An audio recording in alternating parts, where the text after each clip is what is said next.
in the quaint German town of Hamelin, a story of a strange man and a horde of vanished children has perplexed historians for centuries. The Pied Piper of Hamelin, a figure out of legend, is said to have rid the town of a rat infestation, only to later lead its children away after the townspeople failed to fulfill their part of the bargain. But beneath this folklore lies a kernel of truth.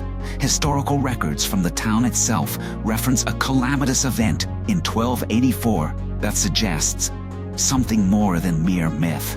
The earliest surviving account of the Pied Piper story comes from a stained glass window in Hamelin's Church of St. Nicholas dating back to around 1300 NE. Though the window was destroyed in 1660, accounts of its depiction suggest it showed a piper dressed in multicolored pie clothing, and it was accompanied by an inscription that spoke of the loss of the town's children. Notably, Hamelin's town records began in 1384 with a chilling acknowledgement: "It is 100 years since our children left." Theories abound as to what really happened in Hamelin.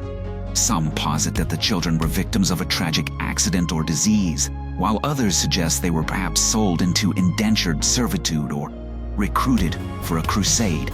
Another hypothesis ties the Pied Piper to the Ostsiedlung, a major period of German eastward expansion during the Middle Ages, suggesting that the piper was a figure who transported locals, including youngsters, to settle in newly acquired territories.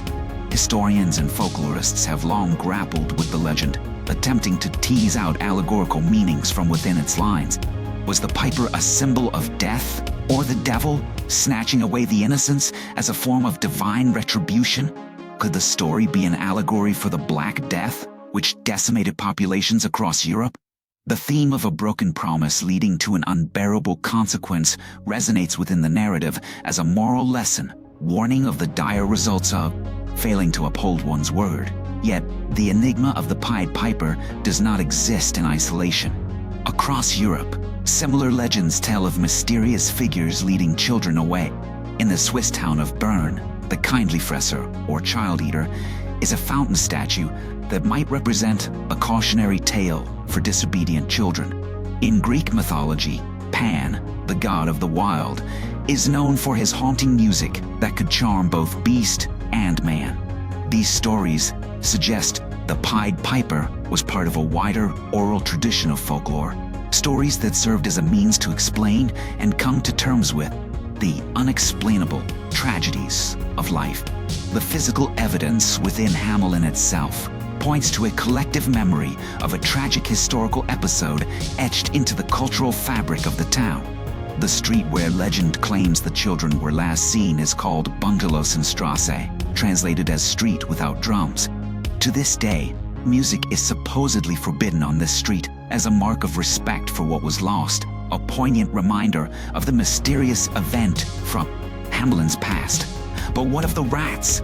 The rodents are a significant element of the legend, yet they appear in written accounts only in the 16th century, hundreds of years after the event.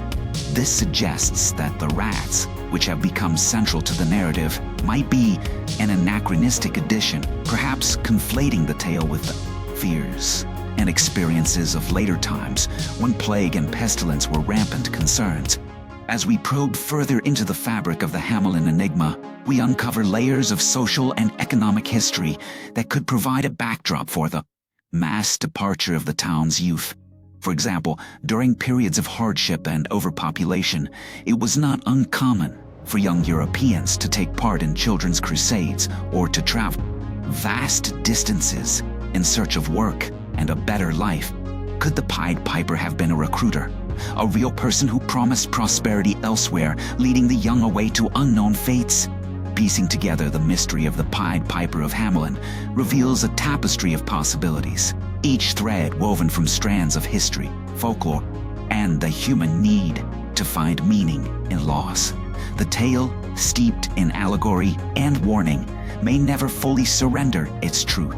What we are left with is a legend that has endured for centuries, a haunting reminder of the past's ability to captivate and confound. The truth behind the Pied Piper of Hamelin remains an elusive prize, nestled somewhere between fact and fable. It serves as a testament to the power of storytelling, the resonance of a good mystery, and the enduring nature of historical puzzles. As we consider the enigma of the Pied Piper, we are reminded that history is often a melody played by the unseen hands of time and memory, its notes echoing through the ages, inviting us to listen and ponder. In Hamelin today, the legacy of the Pied Piper is a curious blend of historical tourism and living folklore. The town embraces its mysterious past with an air of celebration and remembrance, ensuring that whether fact or fiction, the Pied Piper's tomb will forever be a part of its heritage. And so, the enigma of the Pied Piper of Hamelin, wrapped in the shroud of the Middle Ages, continues to fascinate and inspire. It is a riddle that beckons us to explore the depths of history, to untangle truth from legend, and to appreciate the rich tapestry of human culture that allows such stories to endure throughout the centuries.